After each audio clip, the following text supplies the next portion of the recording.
ಓಂ ಶಾಂತಿ. ಮುರಳಿಯ ಮುಖ್ಯ ಜ್ಞಾನ ರತ್ನಗಳು ಹಾಗೂ ಮುಖ್ಯ ಸಾರಾಂಶ.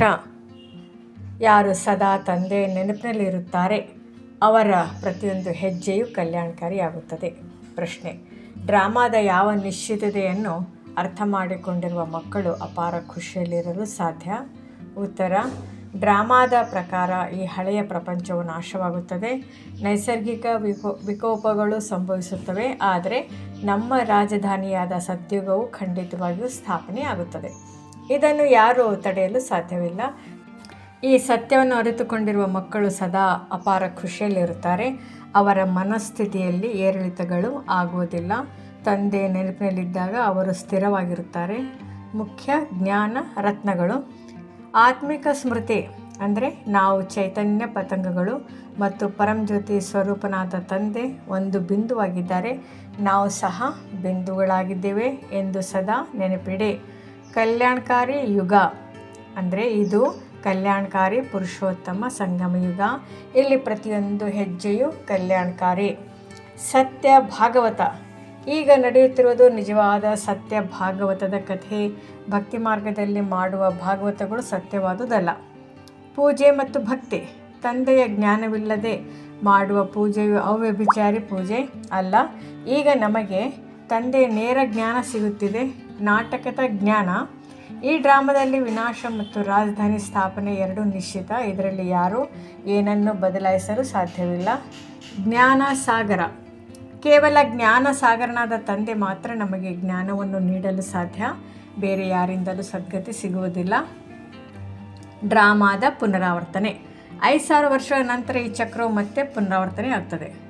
ಸತ್ಯನಾರಾಯಣನ ಕಥೆ. ಈ ಸಮಯದಲ್ಲಿ ತಂದೆಯು ನಿಮಗೆ ಸೃಷ್ಟಿಯ ಆದಿ ಮಧ್ಯ ಅಂತ್ಯದ ಸತ್ಯ ಕಥೆಯನ್ನು ತಿಳಿಸುತ್ತಿದ್ದಾರೆ. ಬ್ರಹ್ಮ ವಿಷ್ಣು. ಬ್ರಹ್ಮ ಮತ್ತು ವಿಷ್ಣುವಿನ ರಹಸ್ಯವನ್ನು ತಂದೆ ಸ್ಪಷ್ಟಪಡಿಸಿದ್ದಾರೆ. ಬ್ರಹ್ಮ 84 ಜನ್ಮಗಳನ್ನು ಪೂರ್ಣಗೊಳಿಸಿ ವಿಷ್ಣುಪುರಿಯ ಮಾಲೀಕರಾಗುತ್ತಾರೆ. ಕಾಮದಿಂದ ಕಪ್ಪು. ಕಾಮಚಿತೆಯ ಮೇಲೆ ಕೂತಿದ್ದರಿಂದಲೇ ಆತ್ಮಗಳು ಕಪ್ಪಾಗಿವೆ, ದೋಷಪೂರಿತವಾಗಿವೆ. ಜ್ಞಾನದ ಚಿತೆ. ನೀವೀಗ ಜ್ಞಾನದ ಚಿತೆಯ ಮೇಲೆ ಕೂತಿದ್ದೀರಿ. ಇದು ನಿಮ್ಮನ್ನು ಪವಿತ್ರರನ್ನಾಗಿ ಮಾಡುತ್ತದೆ. ಗೀತಾ ಜ್ಞಾನ. ಗೀತೆಯ ಭಗವಂತ ಕೃಷ್ಣ ಅಲ್ಲ, ಸರ್ವಗುಣ ಸಂಪನ್ನಾದ ಕೃಷ್ಣನನ್ನು ಕಪ್ಪಾಗಿ ತೋರಿಸಿದ್ದಾರೆ. ಯಾವುದನ್ನು ಮರೆಯಬೇಕು? ಇಲ್ಲಿಯವರೆಗೆ ನೀವು ಓದಿದ ಎಲ್ಲ ಶಾಸ್ತ್ರಗಳನ್ನು ಮರೆತು ತಂದೆ ಹೇಳಿಕೊಡುವ ಜ್ಞಾನವನ್ನು ಮಾತ್ರ ಓದಿ. ಸಹೋದರ ಸಹೋದರಿಯರು. ನಾವೆಲ್ಲರೂ ಬ್ರಹ್ಮಕುಮಾರಿಯರು, ಸಹೋದರ ಸಹೋದರಿಯರು. ಆದ್ದರಿಂದ ವಿಕಾರಿ ದೃಷ್ಟಿಯನ್ನು ಸಂಪೂರ್ಣವಾಗಿ ತೊರೆದು ಮಾಯೆಯಿಂದ ಸೋಲದೆ ಇರಿ. ಗೋಪಿ ವಲ್ಲಭ. ನೀವೆಲ್ಲ ಗೋಪಿಕೆಯರಾಗಿದ್ದೀರಿ ಮತ್ತು ನಿಮ್ಮ ವಲ್ಲಭ ಸ್ವಯಂ ತಂದೆ. ಈ ನಶೆಯಲ್ಲಿರಿ. ಕನ್ಯರ ಮಹತ್ವ. ಕನ್ಯರು ಈಗ ಎದ್ದು ನಿಲ್ಲಬೇಕು. ಕನ್ಯರ ಮಂದಿರವು ಜ್ಞಾನದ ಸಂಕೇತವಾಗಿದೆ. ವಿಶ್ವದ ಮಾಲೀಕರು. ನಾವು ಶ್ರೀಮತದ ಪ್ರಕಾರ ನಡೆದು ಈ ವಿಶ್ವದ ಮಾಲೀಕರಾಗುತ್ತಿದ್ದೇವೆ ಎಂಬ ಖುಷಿಯಲ್ಲಿರಿ. ಮೃತ್ಯುಲೋಕದ ಸಮಾಪ್ತಿ. ಈ ಮೃತ್ಯುಲೋಕವು ಶೀಘ್ರದಲ್ಲಿ ಸಮಾಪ್ತಿಯಾಗಲಿದೆ ಮತ್ತು ಬ್ರಹ್ಮ ಬಾಬಾ ಕೂಡ ಈ ಸತ್ಯವನ್ನು ಅರಿತುಕೊಂಡಿದ್ದಾರೆ.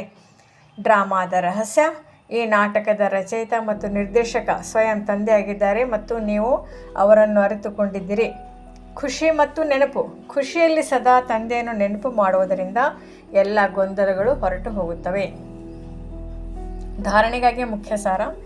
ನಾವೆಲ್ಲರೂ ಗೋಪಿ ವಲ್ಲಭನ ಗೋಪಿಕೆಯರು ಎಂಬ ಸ್ಮೃತಿಯಲ್ಲಿ ಸದಾ ಖುಷಿಯಾಗಿರಿ. ಬಾಹ್ಯ ಜ್ಞಾನವನ್ನು ಮರೆತು ತಂದೆ ಕಲಿಸುವ ಜ್ಞಾನವನ್ನು ಮಾತ್ರ ಸ್ವೀಕರಿಸಿ. ಸಹೋದರ ಸಹೋದರಿಯರು ಎಂಬ ಭಾವದಿಂದ ವಿಕಾರ ದೃಷ್ಟಿಯನ್ನು ಸಂಪೂರ್ಣವಾಗಿ ತೊಲಗಿಸಿ. ಇಂದಿನ ವರದಾನ ಮತ್ತು ಸ್ಲೋಗನ್.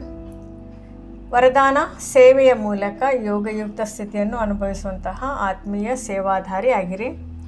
ಕೇವಲ ಮುಖದಿಂದಲ್ಲ, ಮನಸ್ಸು, ತ್ಯಾಗ ಮತ್ತು ತಪಸ್ಸಿನಿಂದ ಮಾಡುವ ಸೇವೆ ನಿಜವಾದ ಆತ್ಮೀಯ ಸೇವೆಯಾಗಿದೆ. ಸ್ಲೋಗನ್: ಆಕೃತಿಯನ್ನು ನೋಡದೆ ನಿರಾಕಾರ ತಂದೆಯನ್ನು ಮಾತ್ರ ನೋಡಿದ್ದೇ ಆದರೆ ನೀವು ಸ್ವತಃ ಆಕರ್ಷಣಾ ಮೂರ್ತಿಗಳು ಆಗುವಿರಿ. ಓಂ ಶಾಂತಿ.